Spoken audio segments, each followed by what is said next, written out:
तो लोग चाहे कितना भी कहें कि beauty is only skin deep, लेकिन ये तो फैक्ट है कि अगर पास से कोई सुंदर लड़का या लड़की गुजरे तो हम सब जाने अनजाने मुड़कर जरूर देखते हैं। इनफैक्ट एक रिसर्च में यह भी साबित हुआ है कि जॉब प्रमोशन से लेकर दोस्त बनाने तक खूबसूरती का अपना महत्व है। जब सुंदर दिखने के लिए इतने फायदे हैं तो जाहिर सी बात है हम सभी सुंदर दिखना चाहते हैं। और आज तो पिछले जमाने से अलग सुंदर दिखने के लिए सिर्फ महिलाएं नहीं, पुरुष भी अपना टाइम और पैसा मेकअप प्रोडक्ट्स पर खर्च करते हैं।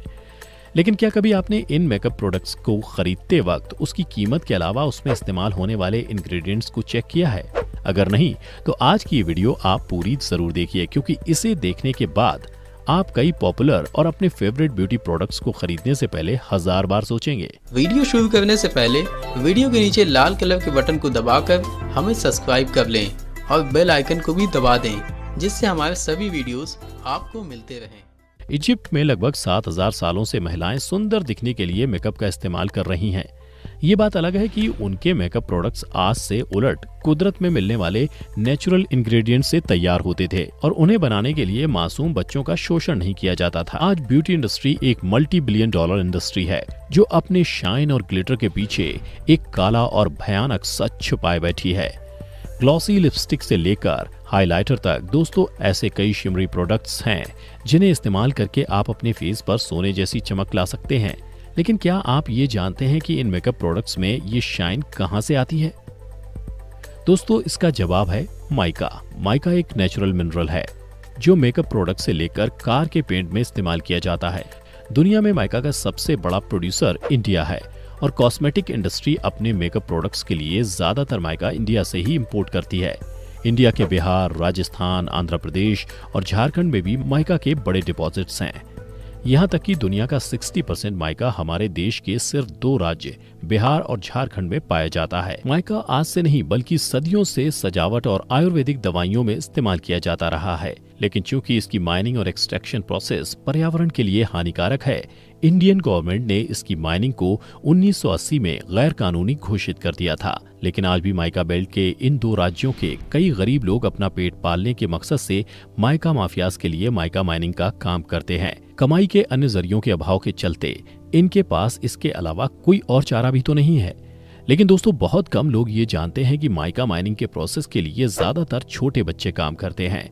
चूंकि जमीन में माइका के इन गड्ढों में छोटे बच्चे आसानी से अंदर तक जाकर ज्यादा माइका ला सकते हैं, इसीलिए इंडस्ट्री इनहेरेंटली चाइल्ड लेबर पर डिपेंड करती है। लेकिन यहाँ तो 5 साल के बच्चे भी सुबह 10 बजे से लेकर शाम को 6 बजे तक लगातार इन गड्ढों में अपनी जान पर खेलकर माइका माइनिंग करते हैं, और वो भी महज 20-30 रुपए के लिए।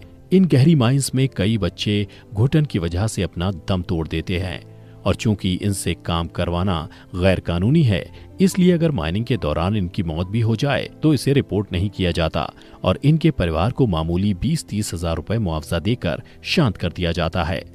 इनके अलावा माइका डस्ट के प्रोलॉन्ग्ड एक्सपोजर से इन बच्चों को लंग कैंसर और आंखों की रोशनी कम होने जैसी बीमारियां होती हैं। इनका हर दिन सुबह से शाम तक इन्हीं खतरनाक माइंस में गुजरता है, और वो सिर्फ इसलिए कि इनकी भूख मिट सके। चुनेंगे नहीं तो खाएंगे क्या? इनकी दुनिया एक अंधेरे गड्ढे के इर्द गिर्द इसलिए घूमती रहती है ताकि आपकी लिपस्टिक की चमक बनी रहे।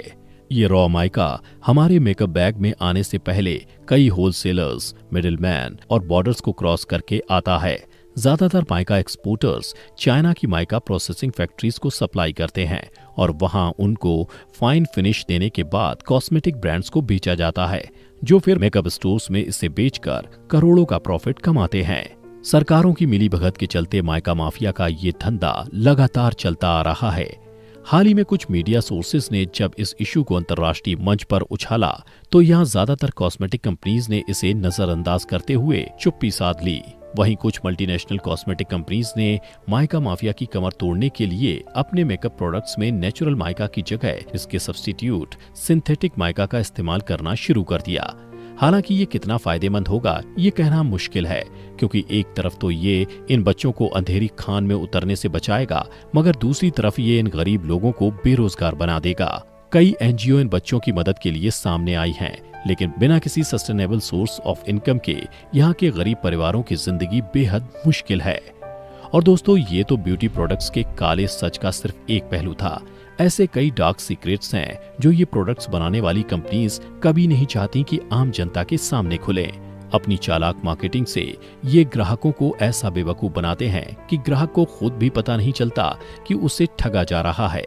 ऐसे ही एक चालाकी भरी मार्केटिंग टैक्टिक्स जिसने हमारे देश में बखूबी काम किया, वो है फेयरनेस क्रीम के कैंपेन्स। दोस्तों, पहले इंडियन मार्केट में वीको जैसी आयुर्वेदिक क्रीम्स ही हुआ करती थी जो स्किन ग्लो और आयुर्वेदिक इंग्रेडिएंट्स पर फोकस्ड होती थी। लेकिन 1975 में हिंदुस्तान यूनिलीवर का fair and lovely cream launch करने के बाद जैसे ब्यूटी इंडस्ट्री में तूफान सा आ गया।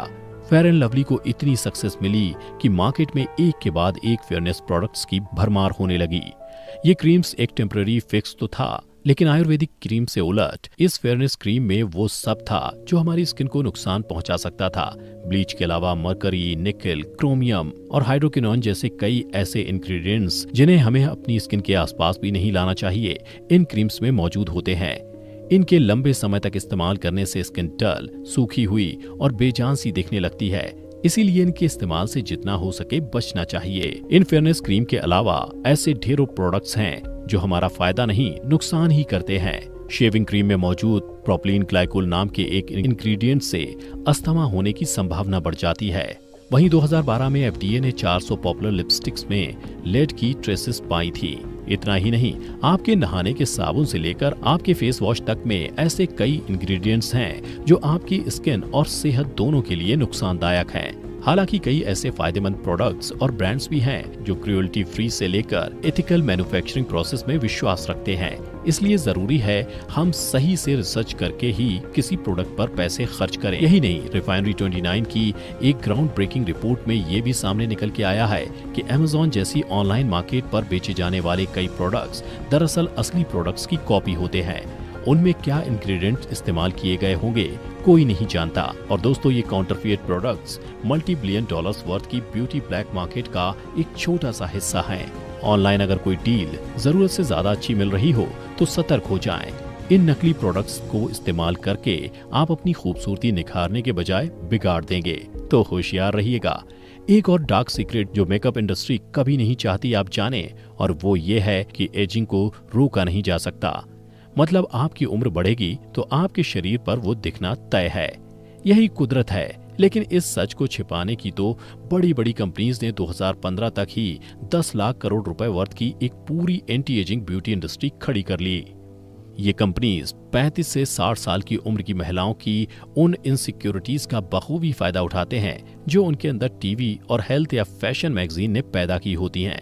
इन सब के अलावा weight loss product, eye cream, SPF, nail polish जैसे ऐसे सैकड़ों प्रोडक्ट्स और हैं जिनके जरिए ये ब्यूटी कंपनीज हमें ठगती हैं। इसलिए आप जैसे दिखते हैं उससे ज्यादा आप दूसरों के साथ कैसा व्यवहार करते हैं उस पर ध्यान दें, क्योंकि खूबसूरती एक दिन ढल जाएगी लेकिन दिल से बनाए रिश्ते कभी नहीं टूटते। उम्मीद है कि आज की इस वीडियो से चश्मे पर जमी थोड़ी धूल जरूर हटी होगी। कुछ साझा करना चाहते हैं तो नीचे कमेंट बॉक्स डिस्कशन के लिए खुला है। अगर आपको ये वीडियो अच्छा लगा हो तो लाइक, शेयर और कमेंट जरूर करें, और साथ में ऐसे ही नए वीडियो देखने के लिए हमारे चैनल को सब्सक्राइब भी कर लें। वीडियो देखने के लिए